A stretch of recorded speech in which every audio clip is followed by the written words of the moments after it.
एक राजा ने अपने सैनिकों को सड्डक के बीच में एक बड्डी चट्टान रखने के लिए कहा। चट्टान को बिच सड्डक में रखवाकर राजा ने अपने सैनिकों से छुपकर उस चट्टान पर नजर रखने के लिए कहा कि देखना उस चट्टान को रास्ते से कौन हटाता है। लोग उस जगह पर आते रहे और जाते रहे, लेकिन किसी ने भी उस चट्टान को रास्ते से हटाने की कोशिश नहीं की। उस चट्टान के पास से लोगों के गुजरने वालों में राजा के कुछ करीबी लोग और शहर के बड्ढे व्यापारी भी शामिल थे, और उनमें से कुछ लोग तो राजा को ही कोसने लगते कि क्या राजा इस चट्टान को भी रास्ते से नहीं हटवा सकता। लेकिन किसी ने भी उस चट्टान को रास्ते से हटाने का प्रयास नहीं किया। ऐसा काफी दिनों तक चलता रहा। एक दिन एक किसान अपनी सब्जियों के साथ उधर से गुजर रहा था। उसने चट्टान को रास्ते में पड़ीढ़े देखा और सोचा कि सबको इस चट्टान की वजह से कितनी तकलीफ हो रही है।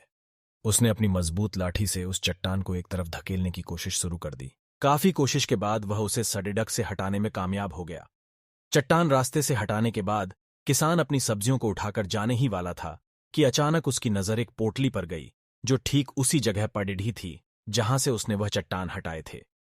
उसने उस पोटली को खोलकर देखा तो उसमें सोने के कई सिक्के थे, और उन सिक्कों के साथ राजा का एक संदेश भी था, जिसमें लिखा था कि ये सोने के सिक्के उनके लिए है जो इस चट्टान को रास्ते से हटाएगा। दोस्तों, बिल्कुल ठीक। इसी तरह हम सबके लाइफ में भी कई परेशानियां आती है। कुछ लोग उन परेशानियों से बचकर निकल जाते हैं, और कुछ रास्ता बदल देते हैं, और चंद लोग ठान लेते हैं उन परेशानियों का हल निकाल लेने की, और ऐसे ही लोग मुश्किलों में संभावनाएं और संभावनाओं में छिपे अवसर खोज लेते हैं। मजबूत इरादे और नेक दिल के साथ किए गए कोशिशों के परिणाम हमेशा ही अच्छे आते हैं। इसीलिए जीवन के परेशानियों से घबराओ मत, बल्कि उन परेशानियों को हल करने की कोशिश करते हुए जीवन सफर में आगे बढ़ते रहो। अगर हमारी यह कहानी अच्छी लगे तो नीले वाले बटन को दबाकर चैनल को सब्सक्राइब करें।